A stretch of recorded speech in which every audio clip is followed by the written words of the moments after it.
Guys, ito tuturuan ko kayo kung paano gumawa ng white cream. Yan. Ito guys, meron magluto ka ng maglagay ka ng 1 tablespoon of butter. Tapos kung natunaw na yung butter, ilagay mo yung flour. Maglagay ka ng 3 tablespoon of flour hanggang sa ma-dry siya, and then lagyan siya ng milk.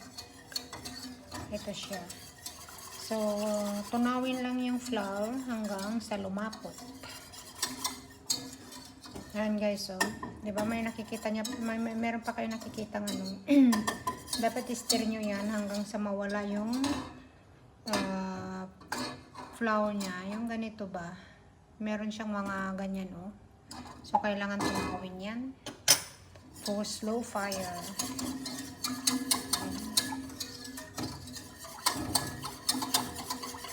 Stir lang. Mahina lang yung apoy guys para hindi masyadong kasi pag malakas ang apoy, maluto naman agad-agad. Ang mangyayari is masusunog yung flour. So, kailangan natin slowly. Ayan guys, parang hanggang thick na siya, oh. Maging thick na. Hintayin natin hanggang sa medyo thick siya. Tapos, very thick na siya, oh. Kung too much, kung very thick naman siya guys, pwede nyo dagdagan ng milk. Kagaya nito, masyado siyang thick. So, dagdagan natin ng konting milk.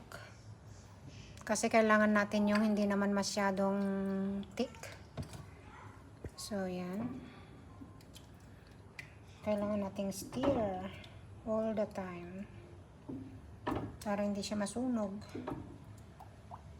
Ayan, okay na siya guys. Luto na siya. Oh. Ganito guys ang gumawa ng white sauce. Tapos lagyan natin ng konting nutmeg. Ayan.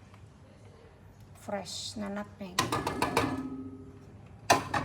Nutmegs.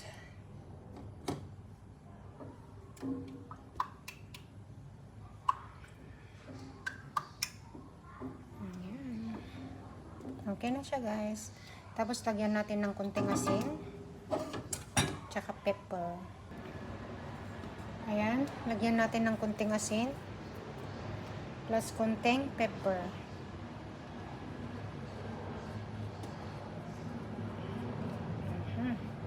Ayan guys, so tapos stir natin.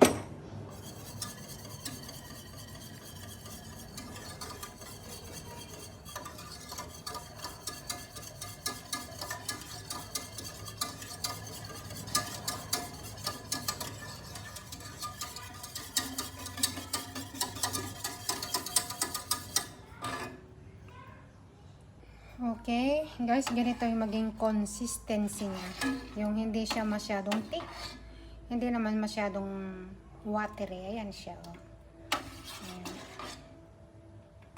Ayan, okay na siya. Kanya lang ang gumawa, guys. Thank you for watching.